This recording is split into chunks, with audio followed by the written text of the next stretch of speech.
इस फूल को कहते हैं पारिजाता। कितना सुंदर सा नाम है ना।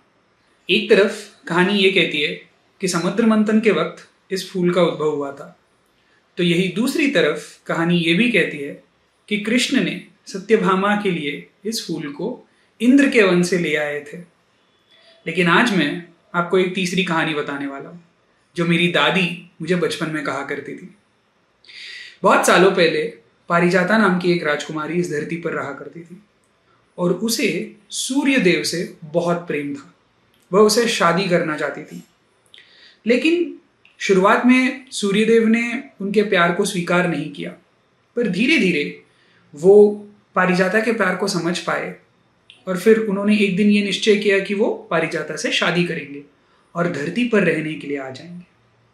लेकिन जब वो धरती पे आए तो इस धरती का वातावरण उनके लिए अनुकूल नहीं था, तो कुछ समय के लिए वो पारिजाता के साथ अपने वक्त बिताए और फिर वो एक दिन वापस लौट गए।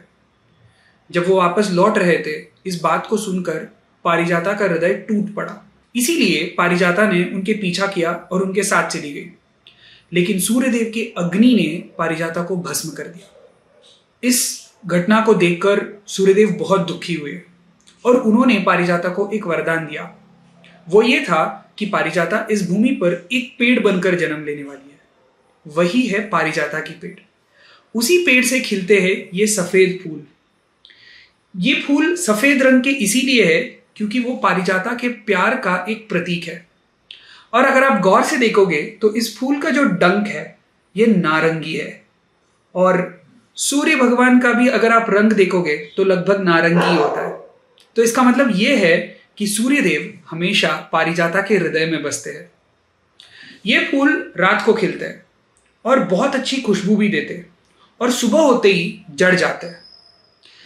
कहानी आज भी ये कहती है कि रात को सूर्यदेव आकर पारिजाता को चूमते हैं, जिसके वजह से ये फूल खिलते हैं और अच्छी सी खुशबू भी देती है।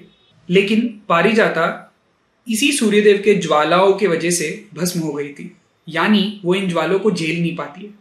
इसीलिए जब सूर्यदेव का पहला किरण बाहर आता है तो पारिजाता पेड़ उसे झेल नहीं पाती है और वो आंसू बहाती है इन फूलों का झड़ने के रूप में।